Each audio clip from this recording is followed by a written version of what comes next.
Welcome to the Debate at Go8 podcast series exploring issues and research affecting the Group of 8 universities and, by extension, Australia's economy and our society. Today we're looking at our relationship with one of our most important and emerging Indo-Pacific neighbours, India. We'll be discussing this important issue with one of Australia's foremost experts, University of Queensland Chancellor Peter Varghese. He's the author of the India Economic Strategy and a former Director General of the Office of National Assessments, a senior advisor to the Prime Minister, High Commissioner to Malaysia and India, and former Secretary of the Department of Foreign Affairs and Trade. Hello, my name's Ron Candelars. I'm a freelance journalist and producer, and throughout this series we've been canvassing a range of topics touching upon the work of all the Group of 8 universities. They include the Australian National University, Monash University, UNSW Sydney, the Universities of Adelaide, Melbourne, Sydney, Queensland and Western Australia. With me in the studio is Vicky Thompson, the CEO of the Group of 8 universities, who's recently returned from India. Well, firstly, Peter Varghese, thank you very much for joining us today. Let's start with Australia's place in the current geopolitical environment. Are we truly embedded as a key player and influencer in Asia, do you think? Well, I think it's going to be a long process as to how things work out in Asia, and therefore the extent of our embedment and influence wielding, I think, is going to be an unfolding story, because I think at the moment we're somewhere between a tipping point and a settling point when it comes to both the strategic and the economic trajectory of the region, whether you call it the Indo-Pacific or some other more truncated version. We've passed a tipping point in the sense that the old order, the so-called liberal international order, the rules-based order, fundamentally a US-led system, I think has now effectively disappeared. It's going to take us a long time to work out what replaces it. In other words, to work out where the settling point is and how Australia navigates those challenges. And I think this is going to be a decades-long process, will ultimately determine the extent of our influence. I mean, we're embedded to this extent, Ron, and that is that we have a seat at most of the high tables.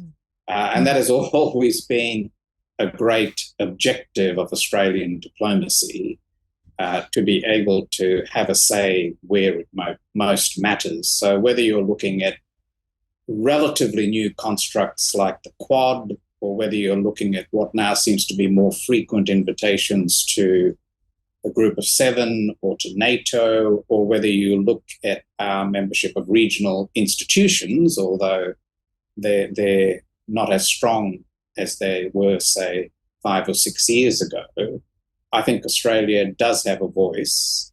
And the question is how we project that voice and what we choose to say with it. Do you think when you use the word project, does the military and strategic heft of something like AUKUS, with all the backing of the United Kingdom and America that comes with it, do you think that increases our heft in the region as well, or does it make some of our near neighbours nervous? Well, I think heft is a combination of a number of things. I mean, obviously, your economic strength is a key component of your heft. But I think your defence strategic capability is also a very important component. And to the extent that AUKUS, and, AUKUS is a long way away from delivering heft. At the moment, it's a plan, but not a delivered product. But to the extent that AUKUS will give us this new capability, if it works according to plan in terms of nuclear-powered submarines, I think does add to Australia's defence capability. And we have always, I think, in the region been seen as a country which has a significant and credible strategic reach. And I can only see that growing rather than diminishing. I've just come back from the UK and Europe, and we had travelling with us a really heavy defence component, and we also had the former Chief of Defence, Angus Houston, co-author of the Defence Strategic Review, travelling with us. And certainly from the universities, from the perspective of the universities, that second pillar of AUKUS will be really significant if it comes to being in terms of building capability across those streams. And I also kind of really felt that just observing the reaction from people that we met with, so defence in Berlin, defence in Sweden, sort of the European, and also with Stephen Smith, High Commissioner to the UK, but the co-author of that report, that Pillar 2 in many ways is as important, if not more, in terms of the development of our capability building in the region, but also in terms of, if using that your word, heft, in terms of how we kind of work with the US and the UK. And there's also at the moment a whole lot of things going on. Of course, we've had OSMIN at the weekend in Brisbane. So where do you see AUKUS Pillar 2, Peter? I think it's going to be a very important part of the overall AUKUS arrangements, because technology and defence capability historically have always been closely related. But clearly we're entering into a period of intense technological change, and whether it's artificial intelligence or quantum computing or unmanned capability, I mean, you get the sense that we're on the threshold of some major technological breakthroughs which will undoubtedly have a military application. So I think to the extent that AUKUS represents Australia cooperating with technology leaders like the United States, and the United Kingdom is in a slightly different league, but nevertheless has very significant capabilities. I mean, I think that will have a big impact on the way in which we're able to develop our capabilities. And clearly the universities are going to play a very important role in that, because we're at the forefront of research and technology.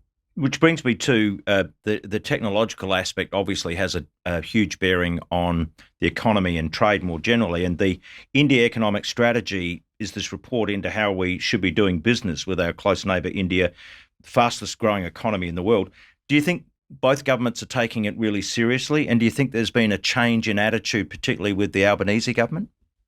I think both governments are definitely taking it seriously. I mean, if you look at the bilateral relationship now, measured in terms of the government-to-government relationship, it's clearly in a very sweet spot and as close as it's ever been. I mean, look, I think this is largely a bipartisan position on the part of Australia. I think the previous government was also very focused on India. I mean, my report, the India Economic Strategy, was commissioned by the Turnbull government, and I think the Albanese government has taken it forward with a great deal of vigour and energy. And of course, both the geopolitical and the geoeconomic environment in which our relationship is developing is changing quite rapidly, and in a way which makes India in many ways an even more significant potential partner for Australia than it might have been 5 years ago when I wrote that report, because we are now facing the prospect of a global economy which is more decoupled than we've been used to. We're finding that a lot of the fundamental pillars of international economic cooperation are now struggling to get traction from a political perspective. So we're seeing a new protectionism. We've seen a much bigger role for industry policy. We've seen, in my view, an over-interpretation of the meaning of self-reliance post-COVID, and we're seeing a slowing of globalization. So if you take all of that together with the fault line between the US and China looking as if it's going to get deeper rather than shallower, then India is going to be a big part of how all of this plays out. Its geostrategic positioning is going to be important. Its ability to contribute to a new balance, a new strategic equilibrium is going to be important. And of course, it will have a strong economic role to play. I mean, it will be, in the next 4 or 5 years, the third largest economy in the world measured by market exchange rate. It's already that in purchasing power parity. there'll still be an enormous gap, in my view, between the US and China on the one hand and India on the other. But, when the third or fifth largest economy in the world, depending how you measure it, also happens to be the fastest growing economy in the world, that is going to represent a very significant opportunity, but it will also have a very significant impact on the dynamic of the region. Just go back to the interpretation of the over-reliance on that sovereign capability. Just tease that out a bit more for me. Well, I think psychologically, COVID made us particularly sensitive to our vulnerability on global supply chains. And that is translated into a greater focus on self-reliance, which has enormous political appeal, I think, across the world. I'm not just talking about Australia. I mean, I think in some ways Australia has moved less along this path than some others. Now, the fear I have is that we overcompensate in that direction, and that concepts such as comparative advantage are somehow considered to be irrelevant to the future structure of global economic relations, or indeed to Australia's positioning globally. I mean, at the end of the day, the laws of economic gravity don't change, even through something as convulsive as COVID. And we know how the story ends. I mean, the more countries turn inwards, the more we restrict our trading reach, the more we narrow our investment options, we suffer from falling living standards. I mean, this is the story of the period between the First and the Second World War. So I think we are at some risk of throwing the baby out with the bathwater here, and I hope that we can find a recalibration and a better understanding of what shouldn't change, as opposed to, what we convince ourselves needs to be changed. And do you think, Peter, that going back to Ron's very first question really around AUKUS, do you think the putting aside the actual sort of what may or come out of AUKUS, but does that agreement actually send particular signals to the region about where we are putting our focus in terms of building our capability, whether it's sovereign or not, in those areas we talked about with our major partners? Is it sending a message into the region that they would be uncomfortable with? Because I've certainly spoken to others, eminent thinkers and scholars, who do say that in the region AUKUS is not viewed very favourably, and it's like Australia is ignoring us as a result. Yeah, so look, I think the reaction in the region is mixed. Some parts of the region, I think, are entirely comfortable with AUKUS. Japan, for example, India, Singapore. But there would be some countries in Southeast Asia who worry that AUKUS will deepen a US-China fault line in a way that they are uncomfortable with. And I think particularly in Southeast Asia, which just does not want to have to make a choice between the US and China, any arrangement which looks like it's heading in the direction of a sharp geostrategic division is going to bring with it a level of uncomfort in Southeast Asia. And so, AUKUS has, I think, those challenges to deal with. But overall, my sense is that we've had a measure of success in explaining what AUKUS is and why, for instance, it ought not to represent a non-proliferation concern, because that was also something that was raised very early on in the AUKUS announcement. And I think there's also an understanding, even if it's not often publicly stated in Southeast Asia, that the concept of an equilibrium or a balance is fundamentally stabilizing. In other words, while no country in Southeast Asia, in my view, wants to be put in the position where they have to make a stark choice between the US and China, most of them recognize that a stable equilibrium is ultimately the only long-term solution for managing what are in some ways irreconcilable strategic objectives between the United States and China. And in terms of where we fit into all of that, well, look, I don't think it comes as any surprise to anyone in the region that Australia is a close ally of the United States. And I don't think it will come as any surprise if a stark choice has to be made, and I don't think we've quite got there yet, and hopefully we won't get to the point of a very stark choice, but I don't think there'd be any surprise as to where we'd end up in that position. Which then brings us to the changing nature of alliances within the Indo-Pacific and brings us back to India again. In your report, you say business has long put India in the too hard basket, and there are three overriding reasons why this must change: scale, complementary economies, and spreading risk. Can you speak to that?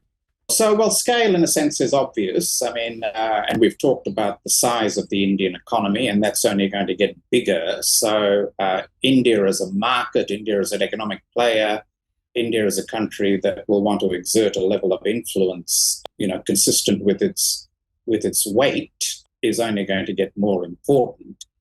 I think complementarity is what I tried to go most deeply into in my report, which is the fact that the Indian economy is going to need a number of things that the Australian economy is well placed to provide. And so there is a structural complementarity between Australia and India, which I think is a pretty solid basis for building an economic relationship.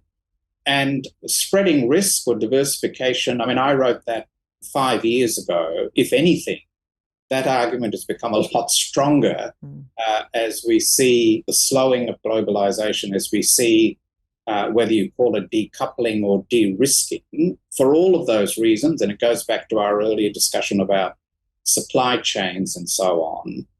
India is on everyone's diversification list. I mean, any country pursuing a China plus strategy has India on the list. And India itself now, I think, is trying to position itself to take advantage of some of these broader geopolitical and geoeconomic trends by itself becoming a more important player in global supply chains. So you say that Australia should set itself the goal by 2035 to lift India into its top three export markets and to make it the third largest destination in Asia for Australian outward investment. That's a big shift over the next 10 or so years. It is a big shift, but bear in mind that the Indian economy itself will be growing over that period, and therefore the opportunities that it presents will also be elevated. I think that remains an ambitious set of targets, but I think it's also a set of targets that can be achieved. Where I think we're probably dragging our feet most is in outward investment. I don't think the investment trends between Australia and India are strong enough. Certainly they need to be stronger to get us to where we want to get. And it's been the story of Australia's economic engagement with Asia that it's trade intensive and investment light, with some exceptions such as Japan and Singapore in a more complicated way. We need to bring trade and investment much more into balance, and we need to recognize that there are enormous synergies between outward investment and trade returns. And I see that being a much more important part of our economic relationship with India, not least because India itself, in my opinion, is much more open to foreign investment than it is to trade liberalization. I mean, India's political culture is fundamentally still quite protectionist, but there is an openness to foreign investment, which I think will be crucial to India's own economic development and also very important in the way in which we build our own bilateral economic relationship. Why do you think that reticence has been there on the Australian side? Well, in the case of investment, I think investment is sort of a shorthand measure of level of comfort. I mean, it's no accident that Australia's big outward investment destinations are Europe and North America, because I think Australian business has a level of comfort in dealing in those systems. They understand them. They think they know them pretty well. They have a rule of law which gives them a level of comfort. I think an Asian environment, and notwithstanding the fact that India has many common institutional arrangements, compared with Australia. I still think when Australian business looks to invest overseas, that lack of familiarity, that lack of deep knowledge, that level of may not be discomfort, but it is not knowing the place enough to give you comfort still plays a big role. And that's why, this broader question of Asia literacy, Asia capability becomes so important. And I think, we need to be doing a much better job of inculcating that from a very early stage in our education system so that people have, I think, the sort of level of comfort in engaging with Asia that we need for our national future. And of course, universities have a significant role to play in that, both in terms of international student engagement and international research. And we've talked about that previously. And of course, in your economic strategy, you had education as one of the key pillars. And I think we're starting to see that, as you say, in just 5 years, a lot has changed in terms of that push for diversification. But I just wanted to take you back, if I can, still on the international engagement piece, but wearing your Chancellor hat. In 2019, you warned that universities were locking themselves into a funding model that relies on growing international student enrolments and could fundamentally change the character of Australian universities. And of course, you're the Chancellor of one of our Group of 8 universities. 1 in 3 international students are at a Group of 8 university. A significant proportion of those are from China. We have very small numbers of students across the Group of 8 from India, around 11,000. So, that's quite small for us. Has the horse already bolted? Are we already fundamentally changed when you look back at that comment and where we are now, just a few short years later? Well, Vicky, I think there are 2 elements to this. And the first element is one that gets a lot of attention, which is really our risk exposure to a single market. And I think all universities are trying to deal with that. I expect our ability to fundamentally shift that reliance quickly is going to be quite limited, because ultimately we're operating in a market, and a market is driven by supply and demand. And to the extent that demand from China remains high, I don't see Australian universities declining Chinese enrolments on the basis that they're pursuing a diversification strategy. But that said, I think we need to be doing as much as we can to encourage a more diverse mix of international students. And I think we should do things such as setting up, as we have at the University of Queensland, a future fund which can bank some of the revenue from international students to enable us to deal with, out of the blue developments that can affect our financial sustainability. The second element of this, which I don't think, frankly, gets enough attention in Australia, is what does all of this mean for the character of Australian universities as public institutions with a primary obligation to educate the next generation of Australian students? Because if you leave this just to a market, we will see the proportion of international to domestic students increasing steadily. And the question I would pose is, at what point do you then cease to be an Australian public institution? And personally, I think it's very important that universities retain that character. And I would have thought Australian taxpayers might also have a view on whether or not they should retain that character. I would like to see us have a much more substantial discussion on that question, and whether there are ways in which we can continue to reap the benefits, both financial and soft power benefits, from international students while still fundamentally remaining an Australian public institution. And that goes in part to the proportions between international and domestic, but it also goes very much to the question of the experience of international students and wanting to ensure that their interaction with domestic students and indeed with the Australian community is, as healthy and as easy as we can make it. And I think we need to think very carefully about whether that's. Can I just take you back to that, the Future Fund, and I'm I know the University of Queensland has been kind of ahead of the game, and you've done that, I think, haven't you, at the University of Queensland? Of course, the University Accord, and we are speaking to Mary O'Kane shortly, but the University Accord, which was released by the federal government, or the interim report rather, just I think in the last couple of weeks, proposes consideration of a levy on international student fee income as a mechanism to provide insurance against future economic policy or other shocks. And I noted, I think it was the University of Illinois, I think it was, they actually took out insurance on a proportion of their international fee income to guard against, a downturn. That's slightly different. That's a tax, I'm saying.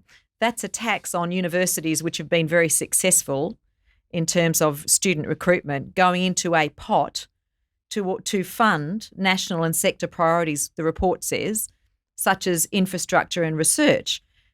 So in my mind, that simply reinforces the distorted funding model we've had, where we've ripped the Band-Aid off and we've admitted that actually international student fee income is supporting our research.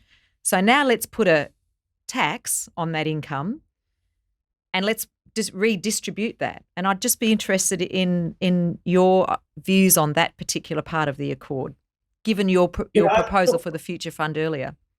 Sure. I mean, I think it was a very broad reference without too much detail going into it. So I'm not sure what the authors of that think a tax on international students, how it would be structured, what purpose it would go to, how it would be levied. But look, I think the point you're making is a good point.